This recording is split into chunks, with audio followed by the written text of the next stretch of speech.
Ela percebia que era menos humilhante para a mulher, mas era mais humilhante para o homem ser estuprado. E isso choca as pessoas. Bom, como vocês sabem, hoje nós estamos na sequência da série sobre Sodoma e Gomorra, o fogo que não se apaga. No decorrer da série, o título da série vai ficando mais evidente para nós sobre a temática dessa reflexão. Eu sei que o irmão Keller, ao abrir o culto hoje, leu com vocês o capítulo 19 de Gênesis, mas como a nossa reflexão hoje ela vai ser sobre o capítulo 19 principalmente, eu queria que vocês novamente abrissem a Bíblia de vocês para acompanhar a nossa leitura. Gênesis capítulo 19, do versículo de número 1 ao versículo de número 11. Por favor, me acompanhe. Ao anoitecer, os dois mensageiros chegaram a Sodoma. Ló estava sentado junto à porta de Sodoma. Ao vê-los, levantou-se para recebê-los e prostou-se com o rosto em terra. Depois disse: meus senhores, fiquem hospedados na casa deste teu servo, lavem os pés e pela manhã poderão continuar o seu caminho. Mas eles responderam: não, obrigado, nós passaremos a noite na praça. Ló insistiu tanto que eles foram para a casa dele. E ali entraram. Ló lhe preparou uma refeição e mandou assar pães sem fermento para eles comerem. Eles ainda não se haviam deitado quando homens da cidade rodearam a casa. Eram os homens de Sodoma, desde os jovens até os velhos, todo o povo de todos os lados. Chegaram a Ló e disseram: onde estão os homens que vieram para a sua casa esta noite? Traga-os para fora, para que recebemos e tenhamos relação com eles. Ló saiu ao encontro deles na entrada e trancou a porta atrás de si. Em seguida lhes disse: meus irmãos, eu lhe peço, não faça uma maldade dessa. Vejam, eu tenho duas filhas que ainda são virgens. Posso trazê-las para vocês fazerem o que delas acharem melhor. Mas não façam nada a esses homens, porque eles entraram sob minha proteção. Responderam: sai da frente. Este indivíduo chegou aqui como migrante e agora quer ser juiz? Pois bem, nós faremos mais mal a você do que a eles. E empurraram a Ló, tentando arrombar a porta.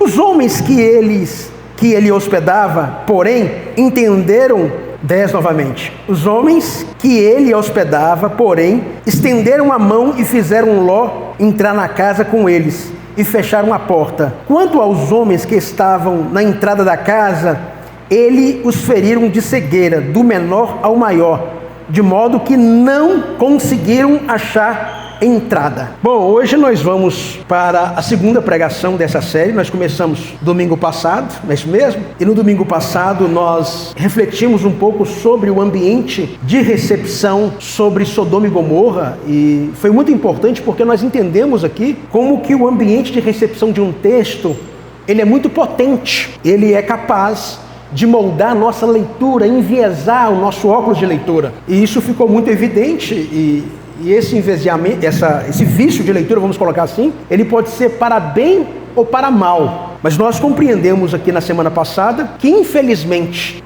a história de interpretação desse texto de Sodoma e Gomorra, ele foi algo muito ruim, muito negativo. Por quê? De alguma forma, vocês perceberam que o que aconteceu no processo de recepção da leitura desse texto?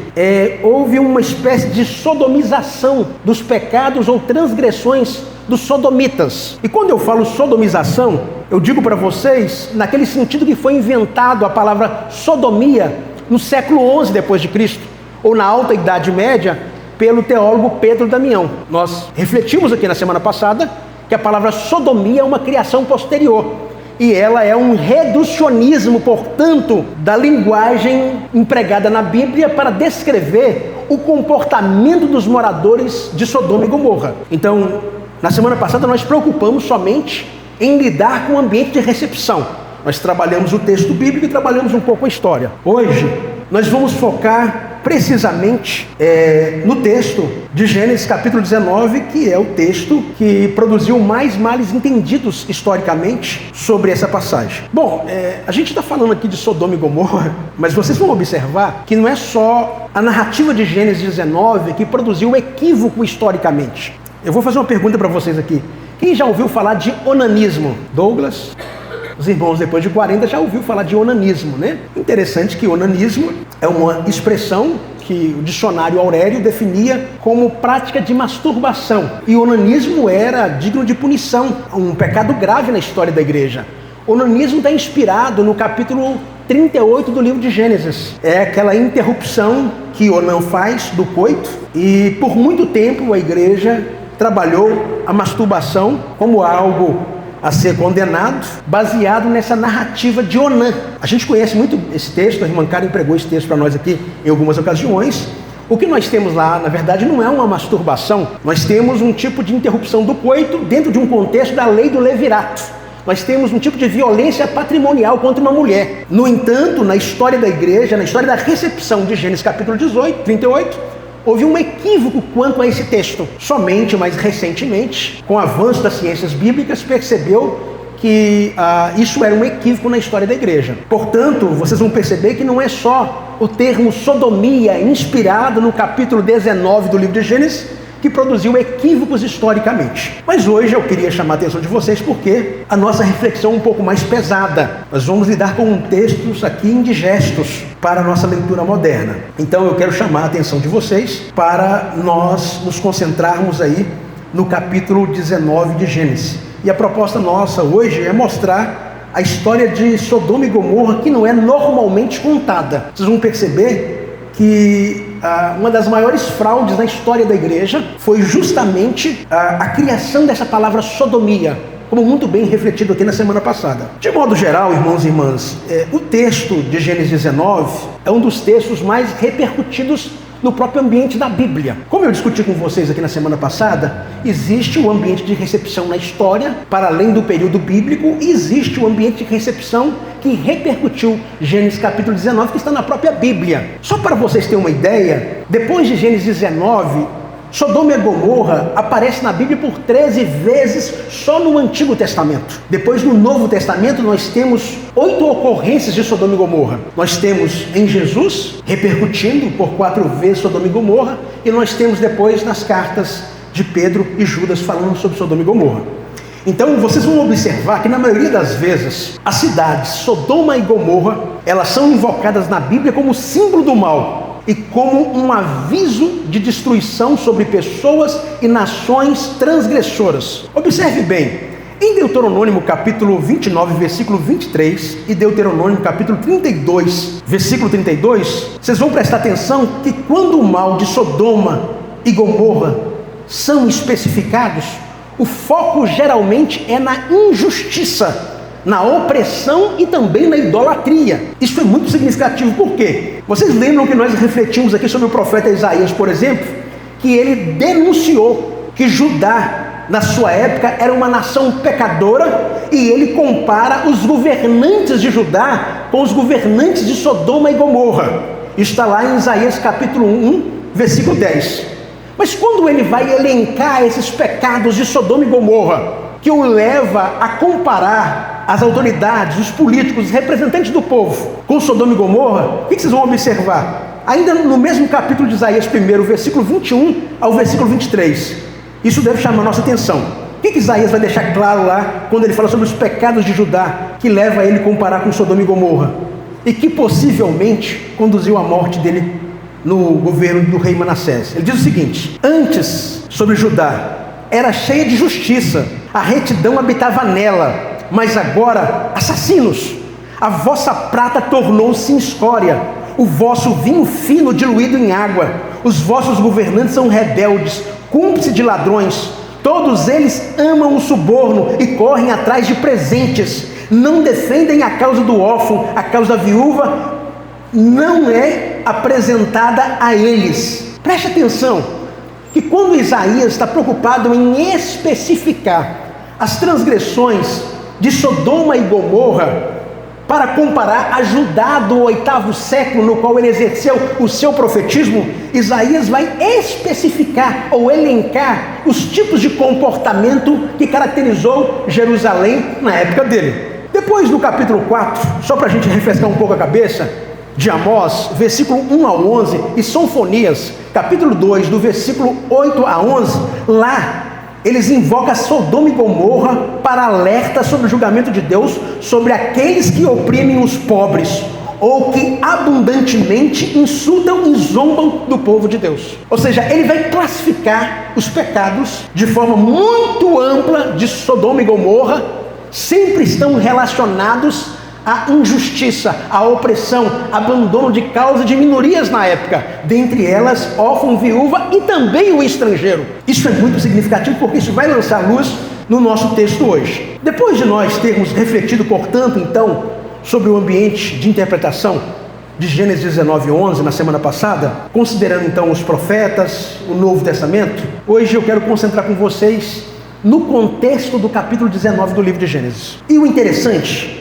irmãos e irmãs, é que o capítulo 19 de Gênesis, versículo de número 1 ao 38, que é a narrativa de Sodoma e Gomorra, eles estão conectados com outros capítulos. E só é possível compreender porque os profetas, por 13 vezes, quando repercutem Sodoma e Gomorra no Antigo Testamento, eles vão dar uma moldura diferente daquela compreendida na história da recepção, e porque Jesus também, ao interpretar a cena de Sodoma e Gomorra, ou a narrativa, ele dá uma outra leitura que destoa completamente daquela de ordem da sexualidade, se nós compreendermos Sodoma e Gomorra no seu contexto de interpretação. E para compreender isso, nós precisamos ter em mente que os capítulos 13 e 14 e 18 têm conexões para compreender Sodoma e Gomorra. Então, se nós queremos estabelecer critérios para ler, estudar Sodoma e Gomorra e por que ela foi punida, nós temos que criar a seguinte conexão. Fica da seguinte forma: capítulo 13, capítulo 14, capítulo 18 e capítulo 19. Observe que a conexão entre o capítulo 13 e 14 é por conta de Abraão e Ló, como centro do relato e da geografia de Sodoma e Gomorra. Sendo assim, irmãos e irmãs, o contexto mais amplo desse relato para uma interpretação adequada começa em Gênesis capítulo 13 e não Gênesis capítulo 19. A separação que acontece entre Abraão e o seu sobrinho Ló por conta do conflito entre os pastores. Depois vocês vão prestar atenção que Ló vai fazer uma opção pela geografia de Sodoma e Gomorra. E por que Ló vai optar por Sodoma e Gomorra? Quando Abraão coloca diante dele a opção. Ora, ele faz isso baseado numa economia solidificada em Sodoma e Gomorra. A escolha dele está motivada pela economia de Sodoma e Gomorra. Observe bem, o capítulo 13, o versículo 10 de Gênesis, o que está escrito lá? Lá diz o seguinte, o capítulo 13, versículo 10 do texto, lança fundamentação para nós pensarmos a economia solidificada de Sodoma e Gomorra, que vai permitir uma crítica posterior dos profetas sobre a abundância de provisão e o não compartilhamento com os indigentes. No capítulo 13, versículo 13 de Gênesis, a dimensão das transgressões dos sodomitas já é antecipada antes do anúncio da destruição. Observe, irmãos, a separação de Abraão e Ló no capítulo 13, a separação de Abraão e Ló no capítulo 13, tem seu desdobramento melhor e continuidade no capítulo 18 e 19. Quando vocês estão estudando esse texto sobre Sodoma e Gomorra, ignora o capítulo 15 de Gênesis, o capítulo 16 e o capítulo 17. Esses capítulos não têm conexão com o contexto. Não tem. Só para vocês entenderem. Embora o capítulo 14 tenha menos conexão com o capítulo 13 do que o capítulo 18 e 19, contudo, nós devemos prestar atenção que o capítulo 13, 14, 18 e 19 nos apresenta um senso de organização da narrativa de Sodoma e Gomorra perfeito. Então, para nossa compreensão, não tem nada melhor do que focar nesses 4 capítulos para compreender a narrativa de Sodoma e Gomorra. Só assim, vamos entender a discussão ética proposta pelos profetas. Porque todas as vezes vocês vão observar que vocês leem capítulo 19 de Gênesis, o que se ressalta no texto? A suposta proposta de estupro homossexual. É isso que vem na sua cabeça. Só que quando você lê os profetas e Jesus, eles não falam disso. E isso deve produzir um estranhamento em nós. Por quê? Eles estão lendo ou eles estão tendo acesso a um contexto mais amplo que nós ignoramos. Então, quando nós estudamos esses capítulos, capítulo 13, 14, 18 e 19 de Gênesis, nós vamos entender porque os profetas sempre conectaram Sodoma e Gomorra com todo tipo de injustiça em uma dimensão política social. É por isso que a nossa leitura é pobre, ela é reducionista, porque ela oferece uma moldura que não faz fidelidade ao contexto mais amplo. Não tem como você, portanto, estudar esse texto se você ignorar isso. Então, quando você olha lá o profeta Amós, no capítulo 4, versículo 11, Isaías, capítulo 1, capítulo 3, e depois capítulo 13, e Jeremias, capítulo 23, e Ezequiel, capítulo 16, falando sobre Sodoma e Gomorra, você vai falar assim, caramba, esses profetas falaram coisas que eu nunca sabia que eles falaram sobre Sodoma e Gomorra. E por que você vai chegar nessa conclusão? Porque você está lendo errado. Você precisa entender que o contexto adequado para a interpretação desse texto tem que buscar conexão com esses capítulos.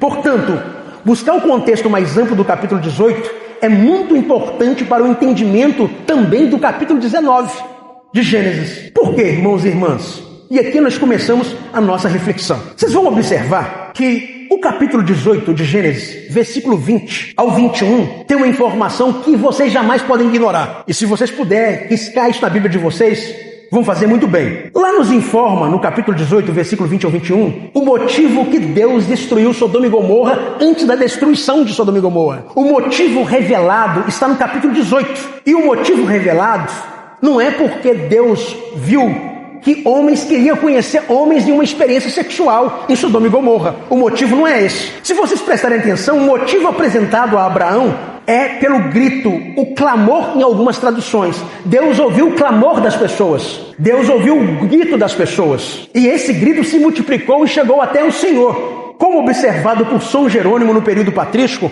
um dos importantes pais da igreja, essa mesma expressão, grito, aparece também no livro de Jonas, capítulo 1, versículo 2. Quando Jonas é comissionado a pregar em Nínive, era porque lá havia muita violência. Então o texto está denunciando uma violência desproporcional que era cometido contra o estrangeiro. Quando você estuda a história de Nínive, no qual Jonas foi pregar, você vai observar que havia violência contra o estrangeiro. O estrangeiro, quando chegava naquela cidade, eles eram torturados, eles eram punidos gratuitamente. E é essa violência que tem afinidades temáticas com o que está acontecendo em Sodoma e Gomorra. Então a mesma expressão que aparece no capítulo 18 do livro de Gênesis, aparece também em Jonas, capítulo 1, versículo 2.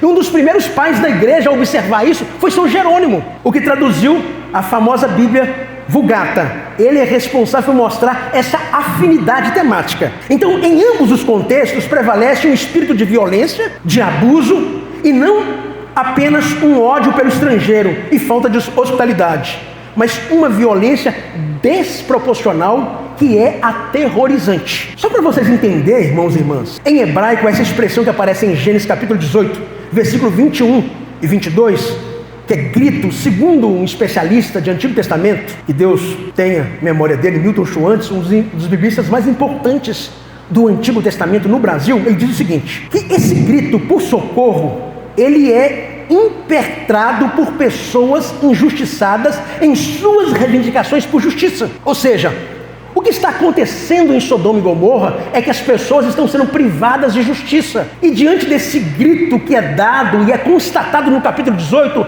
Deus resolve descer. Foi nesse sentido que o profeta Ezequiel, capítulo 16, versículo 49, interpretou o mal produzido por Sodoma e Gomorra. Ou seja, não era uma violência de ordem sexual propriamente dita, mas era uma violência social. Então observe que o silêncio dos profetas e de Jesus sobre a dimensão sexual do que aconteceu em Sodoma e Gomorra é muito significativo. Eles nunca falaram de Sodoma e Gomorra conectando com a temática da sexualidade, nem os profetas e nem Jesus. Portanto, irmãos e irmãs, o clamor só tem valor na Bíblia quando a justiça e o direito está em jogo, sendo que o clamor conduz à história. Como já foi dito por alguém, é na história, nela, que Deus está inserido. E essa é a forma de Deus descer na Bíblia. Deus desce na terra sempre quando há uma violação da justiça. E, portanto, Sodoma e Gomorra praticava desgraça contra pobres, mulheres, homens estrangeiros. É o que está acontecendo em Sodoma e Gomorra. E essas violações elas vão justamente fazer com que os anjos apresentam para Abraão. Vocês lembram que Abraão teve uma hospitalidade na casa dele? No capítulo 18, ele recebe os anjos.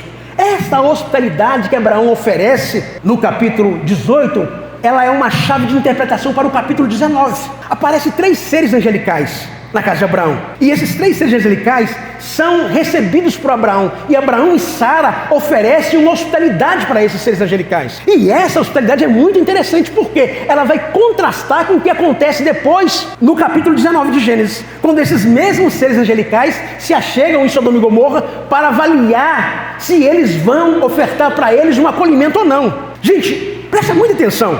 A hospitalidade era uma lei básica no Antigo Oriente Próximo. E qualquer violação de hospitalidade era algo muito sério.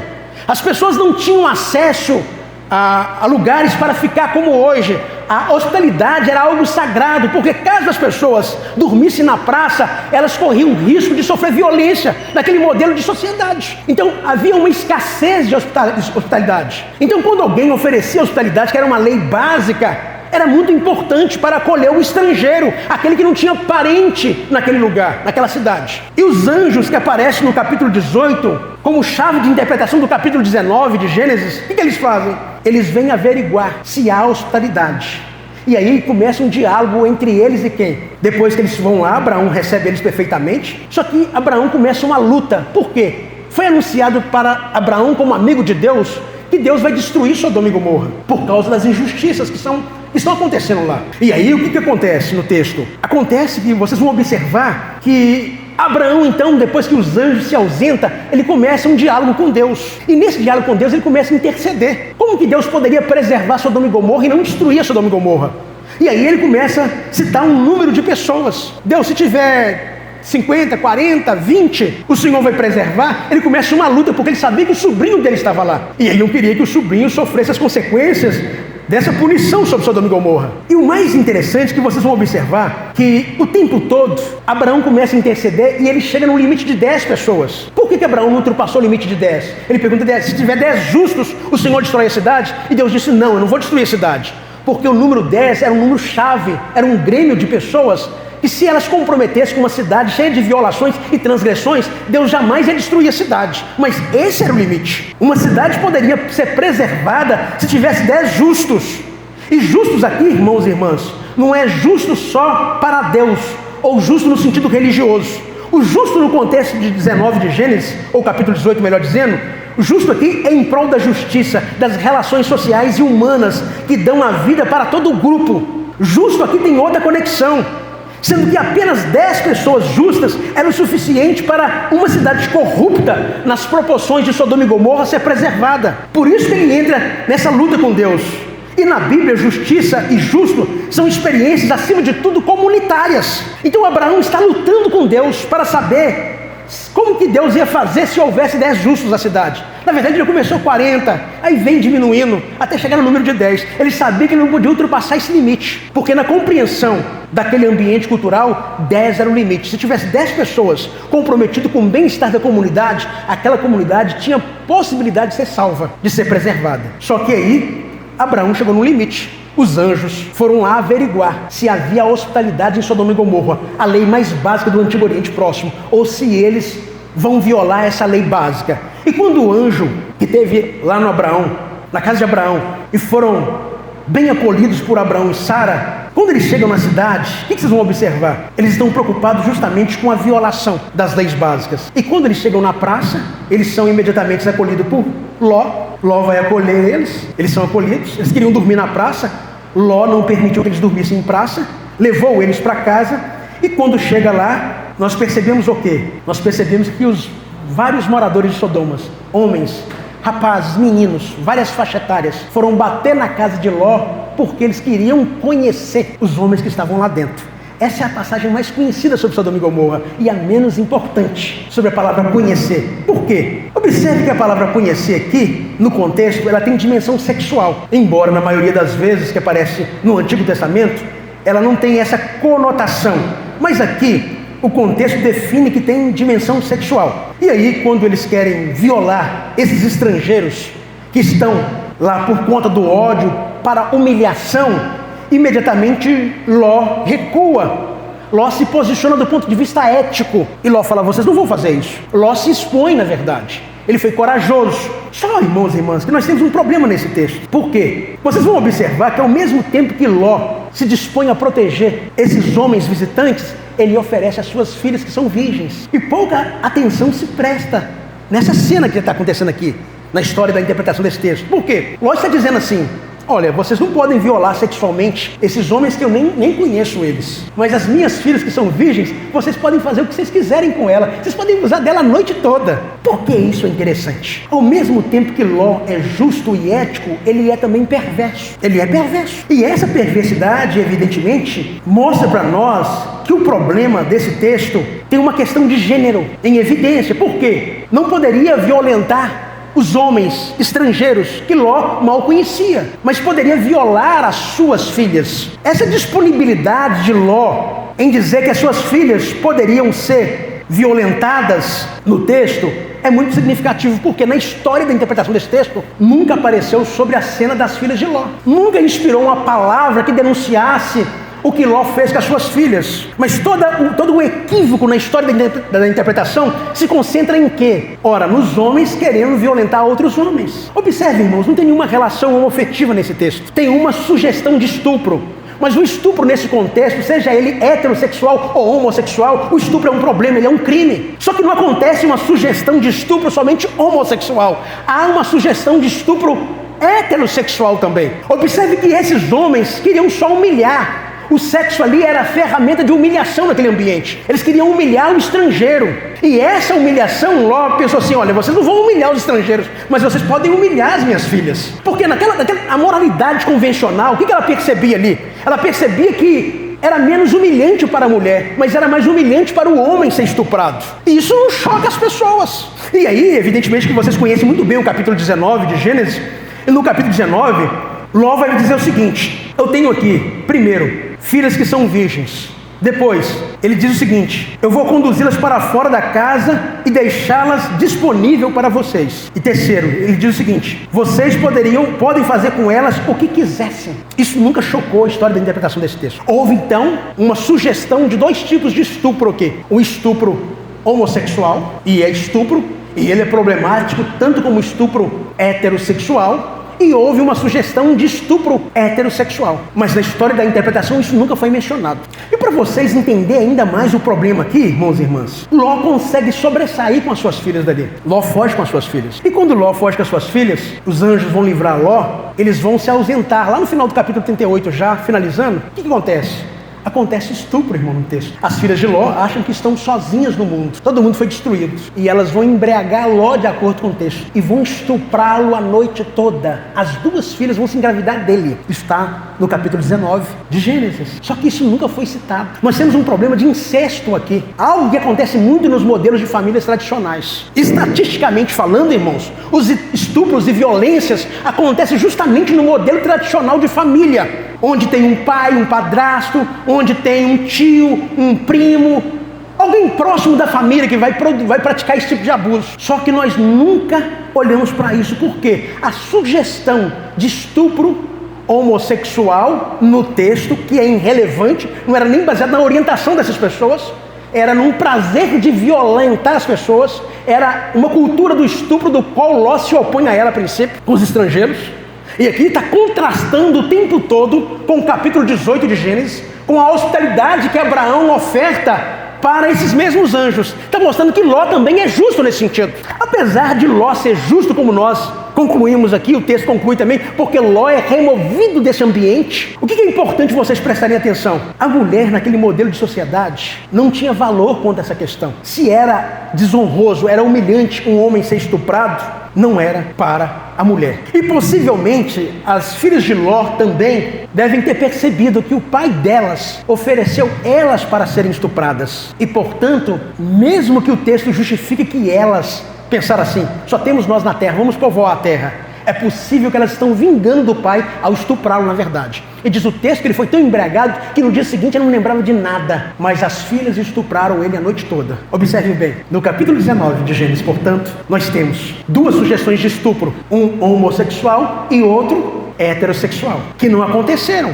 Mas depois, no final do capítulo 19, nós temos por 2 vezes o mesmo homem que foi estuprado pelas suas filhas, embriagado ainda para não perceber o que estava acontecendo. Vocês entendem a hipocrisia? Como que a história da interpretação instrumentalizou as minorias como bode expiatório do que acontece efetivamente no texto? Só, irmãos, irmãs, que tem um elemento mais escandaloso. Vocês acham que o capítulo 19 de Gênesis é escandaloso? E não é, não. Porque tem coisa pior ainda na Bíblia. Tem o capítulo 19 de Juízes. E aí, segura na mão da pessoa do seu lado aí, para você entender o que acontece no capítulo 19 de Juízes. No capítulo 19 de Juízes, nós temos a história de um levita que tinha uma concubina. E esse levita tem uma experiência semelhante ao capítulo 19 de Gênesis. Parece que o capítulo 19 de Gênesis, Éder, inspirou o capítulo 19 de Juízes. E ambas as narrativas estão no capítulo 19 desses livros. E no capítulo 19 de Juízes, uma concubina, juntamente com um levita, ela não tem nem nome no texto, não aparece o nome dela, ela também, mas o seu dono, o seu proprietário, o seu namorado, o seu marido que seja, eles chegam num lugar e eles são acolhidos também. Eu não vou contar a história para vocês, que ela é longa, mas vocês podem ler no capítulo 19 de Juízes. Chegando lá, os moradores dessa cidade queriam também violentar sexualmente esse levita. E o dono da casa, que é um velho, é um senhor, ele se opôs a isto. Ele lutou como Ló lutou a princípio. Só que diferentemente de Ló, que ofertou as suas filhas, isso não aconteceu. Esse velho, dono da casa, vai lá e pega a sua filha virgem e pega também a concubina, a esposa desse levita que ele estava acolhendo na casa, e leva e entrega para os homens estuprar ela a noite toda. Presta muita atenção. Eles, um grupo de homens da cidade, vão violentar essa mulher da tribo de Efraim. Eles vão violentar essa mulher a noite toda. Ela é violentada. No dia seguinte, o levita, que era o parceiro dela, quando vê ela naquele estado, ele vai lá e pica ela em 12 pedaços e envia para as 12 tribos de Israel para produzir uma guerra, para denunciar a injustiça que houve ali com o corpo dessa mulher. Minha pergunta é muito simples para vocês, não é uma pergunta difícil de ser respondida. Na história da interpretação cristã, existe alguma palavra, algum vocabulário que foi criado como sodomia para denunciar o que houve com essa concubina? Por que Sodoma e Gomorra inspirou perseguições a pessoas homossexuais? Que nem está no texto, nem aparece no texto, é um texto nem disputado nesse sentido mais. Entretanto, passagens tão assustadoras, do qual Tarantino com certeza ia querer produzir um filme sobre, não inspirou nenhum vocabulário para denunciar o crime que houve contra aquela mulher, no capítulo 19 de Juízes. Irmãos e irmãs, a conclusão é que no final, tudo se trata de misoginia. Tudo se trata das mulheres. Não se trata de homens, se trata de mulheres. Porque um homem não pode deitar com outro homem como se fosse mulher. O problema, Miriam, é ele deitar com outro homem sendo mulher. O humilhante é ele ser mulher. Por quê? O problema é a mulher. O problema é ser mulherzinha. O tempo todo é a mulher, é a misoginia. Eu sempre falo com os meus amigos que torcem para futebol, evitar vocabulários para diminuir o outro time, como chamar de Maria, por exemplo. Isso é horrível, irmãos. Isso não pode estar na boca de um homem nem de uma mulher, porque isso é depreciar o feminino. Outro dia um amigo me chamou: e aí, Maria? Porque eu sou cruzeirense. Eu disse: irmão, por que você está falando isso? Ele disse assim: porque você torce para o Cruzeiro. Eu disse: irmão, você não está entendendo. Você está querendo diminuir com o gênero feminino? Você não é casado com mulher não, caramba? Você não tem filhas não? Não faz sentido esse tipo de depreciação. Ah, mas isso é uma brincadeira. Não, irmãos, não subestima a linguagem, não. Não subestima o poder da linguagem, como que ela cria situações. Olha como a palavra sodomia, criada no século XI por Pedro Damião, ela mudou toda a história de interpretação da Bíblia. Uma palavra que mal reflete o ambiente bíblico. Uma palavra que não reproduz justiça na Bíblia. E o simples emprego dela, a criação dela, produziu violências historicamente. Eu não vou entrar com vocês nesses detalhes, porque nós temos uma sequência de reflexões. Eu quero mostrar para vocês, ainda nessa série, no próximo domingo, da sodomia à homossexualidade. Quando foi que sodomia se tornou sinônimo de homossexualidade na história da interpretação? Já que isso não aparece nos profetas, já que isso não aparece em Jesus, isso não aparece no Novo Testamento. Quando foi que isso foi criado? E como que a história da interpretação lidou com isso? Porque até o 5º século da igreja, todos os pais, quando mencionavam Sodoma e Gomorra, nenhum deles criou conexão com sexualidade. Irmãos e irmãs, eu sei que é indigesto, num culto de domingo, citar para vocês o capítulo 19 de Juízes. É indigesto isso me fez mal. Ou quando eu deparo com esse texto, me faz mal. Esse é o famoso texto na Bíblia que é proibido para menores de 18 anos, mas está lá. E no entanto, esse texto nunca inspirou nada, absolutamente nada, que pudesse criar ou engajar as pessoas para combater a misoginia, o crime contra as mulheres, a violência contra as mulheres. Nada disso foi inspirado nessa passagem. Que Deus tenha misericórdia de nós. E eu gostaria, irmãos e irmãs, que vocês prestassem atenção nessa reflexão hoje, porque houve uma ressurreição nos últimos 10 anos dessas passagens novamente. Essa passagem é a passagem de Noé e seus filhos. Essa ressurreição é recente, bem recente, no ambiente religioso, para produzir homofobia. Então, quando citarem para vocês, seja prático e pergunta para essa pessoa que citarem para vocês: mas não tem estupro homossexual aí não, tem uma sugestão de estupro, mas não houve estupro, tem uma sugestão de estupro heterossexual. E no final do capítulo 19 o que tem é um estupro heterossexual. Então, é importante vocês familiarizar com essa passagem, entender do ponto de vista hermenêutico como nós podemos articular através delas, porque sempre as minorias vão ser usadas como bode expiatório, vão ser cooptadas para produzir algum tipo de justificação. E como bem falado aqui para vocês na semana passada, a história da interpretação de Gênesis, capítulo 19, foi a que mais produziu assassinatos contra pessoas homossexuais. Gente, eu vou trazer para vocês dados nas próximas reflexões sobre o Brasil colonial e o crime de sodomia. Vocês vão ficar assustados. Em alguns estados do Brasil, pessoas que foram mortas por causa de sodomia. É uma coisa assustadora, tanto sobre sodomia perfeita e sodomia imperfeita, porque tem a sodomia imperfeita também, que era a sodomia das mulheres, era imperfeita. Até nisso havia uma depreciação pelo feminino. Mas enfim, nós vamos entender isso aqui nas próximas reflexões. Eu quero convidar o pastor Éder nesse momento, que vai ministrar a ceia juntamente com os irmãos. Vamos ficar de pé.